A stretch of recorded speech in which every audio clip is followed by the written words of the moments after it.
Ugh, wow, what a surprise. The man hiding behind the bushes was startled by the sudden attack and fell backwards clumsily.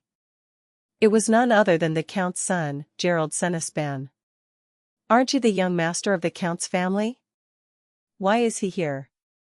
Cloud, who had confirmed that he was the owner of the mansion and not an intruder, sheathed the sword he had drawn with a bewildered expression, but Isla still held the dagger in her hand and looked at Gerald suspiciously. That. I was just curious to know what you were doing. Gerald avoided Isla's gaze, his face reddening. He seemed too embarrassed to show his calm side, but then he fell backwards and landed on his butt in an embarrassing scene. Cloud instantly understood why Gerald was acting like this. Even though he tried to ignore it, he couldn't help but notice it. His affection for Isla was evident on his face. It's difficult. He clicked his tongue inwardly. Apparently, Isla was no match for Gerald. She was a consumable item that would one day be used and discarded, and even if it wasn't, she was a noble princess of the Duke of Weichsheffen, someone he couldn't ignore. But since they lived in the Count's care, it was not right to say something unpleasant to the son of the family, such as, "It will be difficult for you to behave like that here. Come back immediately. Then, I would like you to put that knife away. I'm not a suspect. You've seen me before." Gerald smiled shyly and declared his innocence in a charming voice.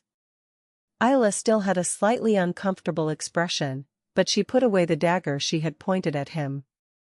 She didn't like that he had tried to hide and watch her, but his identity was certain. Isla, who had lost interest, sat back on the iron chair with a dull expression and held the cup in her hand. She didn't know why the noble young master of the Earl's family would do something like that, but whatever the reason, it wasn't something she should worry about, as she was already busy with her own problems. I just wanted him to come back soon so I could rest in peace. But Gerald seemed completely reluctant to grant her wishes. I'm Gerald. Gerald Cenospan. And? I think I was introduced on my first day in this mansion, he replied dryly and took a sip of his chocolate. Although it might have been painful to be treated so coldly, Gerald seemed to appreciate that side of her and smiled widely as he took the chair that had originally been Cloud's. Then, he cleared his throat and nodded. It was a signal for him to leave, because he wanted to be alone with her. Not only did he take someone else's seat, he told him to get out. Even for the landlord, it was too brazen an attitude. But Cloud pretended not to notice the signal and stayed behind Isla, silent. Gerald frowned in disgust at the sight, then smiled brightly again as if nothing had happened and spoke to Isla. You? What is your name? I don't have a name. Why do you always ask such difficult questions? Isla swallowed her displeasure, biting the soft skin of her lip. Somehow, he felt like he was starting to dislike this guy named Gerald more and more. Where the hell is there a nameless person? It's a joke? Gerald thought his answer was a joke and laughed, slapping his knees. Seeing him, Isla narrowed her eyes and stared at Gerald. The more I talked to him, the more his spirits sank. Of course she also had a nice name, Isla Heiling Weichsheffen, and only now did she realize it. In her previous life, she was a real, nameless lady. How sad it was not to have a name like everyone else's. If, in that situation, she had encountered someone who mocked her response of "I have no name" and asked her how it could be true, Isla would have fallen asleep with her pillow soaked in tears. And Gerald, who belatedly noticed the cold expression on her face, stopped laughing and looked at her. If he laughed any more, she would be ready to hit him. Don't you want to tell me your name? Don't you want to tell me? Gerald interpreted Isla's response in his own way and pouted in frustration, only to enrage her even more. Maybe he was just trying to see the situation the way he wanted. If you have a name to tell me, I'll tell you. I wanted to tell him his name and yell at him to get away. However, if she answered that her name was Isla in front of Cloud, the secret would be revealed, and even if no one was around, she wouldn't be able to tell her name to someone who could run to her father and say, "That girl's name is Isla," so Isla kept her mouth shut.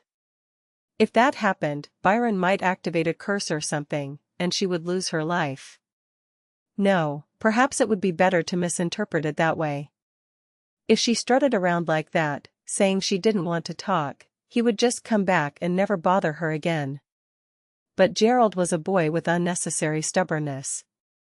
"All right. You don't have to tell me.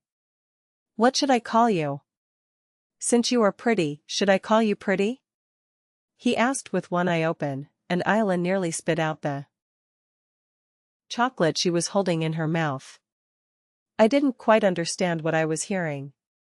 It was so chilling that he felt all the hair on his body stand on end. Even Cloud, who had stood still as if he were part of the set, coughed at this. "Good, Pretty. Do you like it too?" But Gerald beamed at him, as if he liked the nickname he had given him. Isla didn't know if he was serious or just joking to make fun of her. Even after seeing the look of disgust and horror on Isla's face, he asked her if she liked it. And then, just at that moment, a voice was heard calling Gerald. "Master? Master, where is he? Oh, I have to go. I'll be back later, beautiful." She ruffled Isla's hair and disappeared toward the sound with a radiant smile. Normally, Isla wouldn't have allowed him to touch her, but she was so shocked by the pretty comment that she couldn't stop him. Even after Gerald left, Isla, who had been speechless, finally came to her senses and opened her mouth after a long while. "Is he crazy?" "Yes, crazy. No words could describe him better than crazy." Cloud, who was standing behind her, didn't react much to her words, but judging by the strange moans he made, he seemed to be thinking the same thing. "I wonder if he'll really come back. I think he will come back." While muttering to herself, Cloud, who had regained his position, responded in an embarrassed voice. She didn't know what it was, but Isla was so exhausted in an instant that she felt like her soul had been sucked out of her. "I wanted to leave training and everything else behind and rest." He sighed deeply. The palace of the Palace Empire, early in the morning, before the sun even rose. The diligent chamberlain was already ready to start the day, standing in front of the crown prince's bedroom. "Your Highness, have you been coughing?" Knock, knock, knock, but there was no response from inside the room. It seemed that the crown prince of this country was still immersed in his dreams. It was a morning like any other day. "I will enter, Your Highness." The assistant chuckled and opened the door. Although he had grown a lot in the last few months and was already 15 years old, Crown Prince Winfred still looked like a child. He wasn't sure if it was okay to have such irreverent thoughts about the crown prince he served, but Winfred was truly a charming prince. When the chamberlain came to the bed to wake Winfred, she was moaning and murmuring in her sleep, as if she were dreaming something. "No, I don't want." He writhed and cried, and looked like he was having a nightmare. "Your Highness, Your Highness." The chamberlain gently shook Winfred's shoulder. "Whatever dream I was having, it was time to wake up." Then Winfred jumped as if someone had forced him up and let out a ragged breath. "What did you dream that made you do that?" The chamberlain looked at Winfred with pity and poured cold water into a glass. Winfred drank the water in one gulp, sighed and murmured, "A nightmare." It was a very dirty and unpleasant dream. It was nice that Isla was there, but the problem was that there was a boy around her age standing next to her, unidentifiable. He even had his arm around Isla's shoulder nonchalantly. And no matter how much Winfred called her, she did not answer and disappeared somewhere with the boy. "No, don't go, Isla." He shouted and tried to chase her, but his legs felt heavy as if they weighed 1,000 pounds and he couldn't keep up. It was a truly horrible nightmare.